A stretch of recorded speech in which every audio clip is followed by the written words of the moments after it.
Right, let's jump into another deep dive. This time, we're going to be talking about Adventurous on the island of Thassos.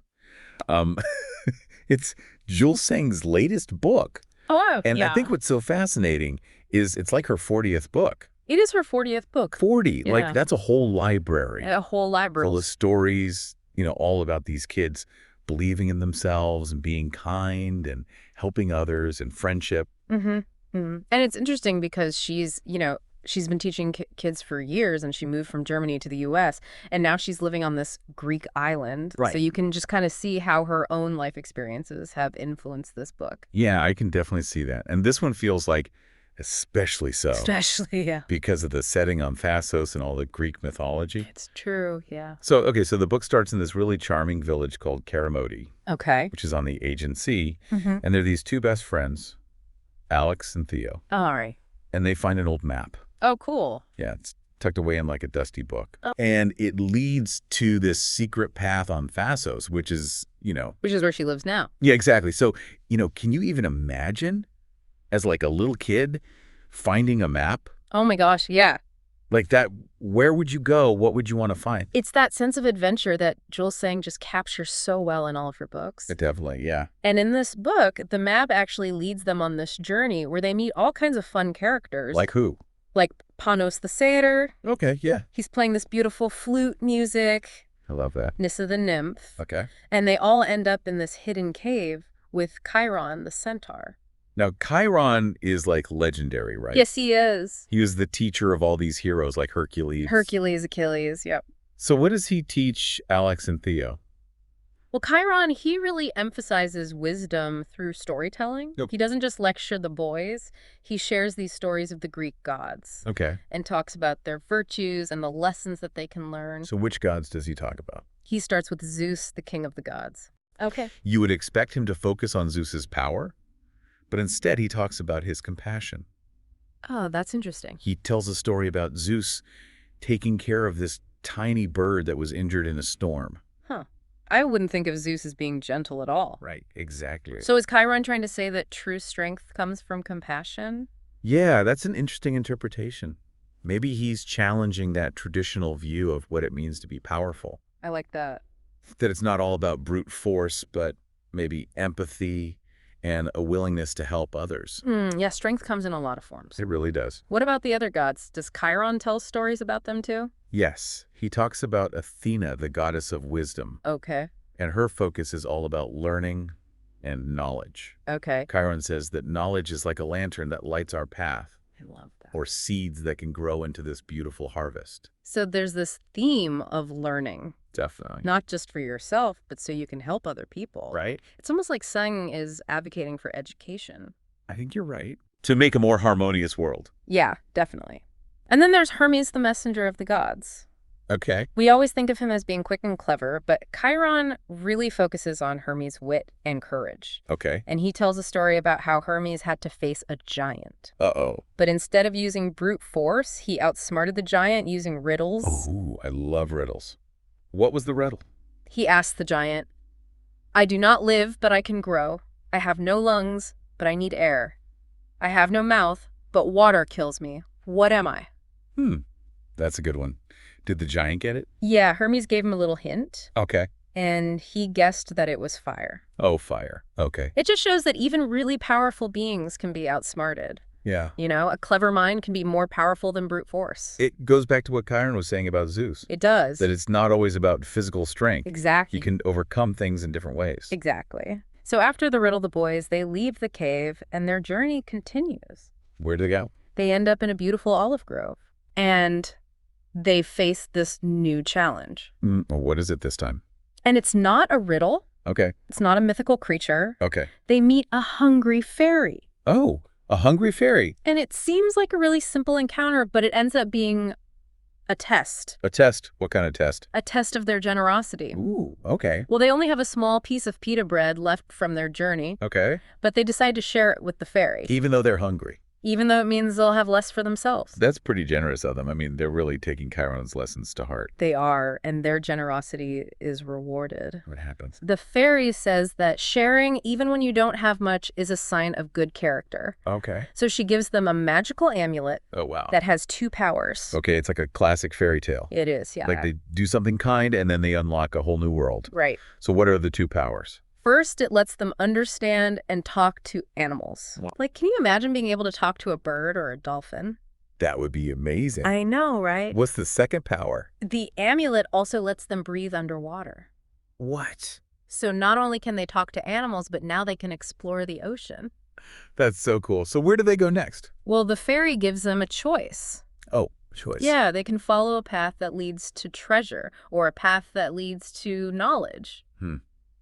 So after Chiron's been talking about how important wisdom and learning is, Right. I bet they choose knowledge. You're exactly right. They want to explore this underwater kingdom. Yeah, who wouldn't? I would choose that too. What's it like down there? Imagine like all these colorful fish swimming through coral reefs Okay. and the sunlight's coming down through the water. So pretty. It's just magical. Yeah, it sounds beautiful. Who do they meet down there? Well, the first creatures they encounter are a group of mermaids Right. led by their queen. Okay. And these aren't the mischievous mermaids from like some of the stories. These mermaids are really welcoming and they talk about how their world is full of magic Oh, that's nice. and secrets just waiting to be discovered. Do they share any secrets? One of the mermaids gives them a shimmering pearl Okay. and she says that it can reveal hidden beauty. Oh, wow. And she tells them to look beyond just what's on the surface. That's such a good message. It is. To not take things for granted. Exactly. And to appreciate the little things. Yeah, because sometimes we get so busy I know. that we miss all the beauty that's right there in front of us. You're right. You're right. It's like one of the main themes in Jules Sang's work. Yeah. This mindfulness and appreciation for nature. Yeah, I could definitely see that.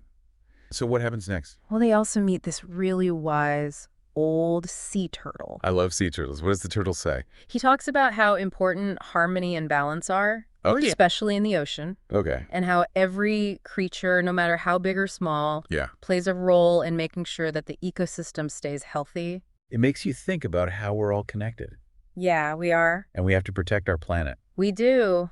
It's a really powerful message. Yeah, for sure. Yeah. What other animals did they meet? They also meet this playful dolphin, I don't know, dolphins. and the dolphins encourage them to just have fun Okay. and explore with joy I like that. and to listen to what the ocean is telling them Oh, because it will guide them. that's so sweet. Yeah. It sounds like all these different animals offer a different perspective. Yeah. Like they each have their own wisdom. They do? Yeah. So what about that treasure? Well, the dolphins guide Alex and Theo to this secret cave, Okay. and it's near an old shipwreck. Oh, wow. And that's where they find it. So they get the knowledge and they get the treasure. They do. It's like they were rewarded for wanting to learn. Right. But what's interesting to me is that the treasure isn't the main point of the story. Right. It's more like a symbol. Exactly. The real treasure was the journey, the things they learned, Yeah. the friends they made. And how much they grew as people.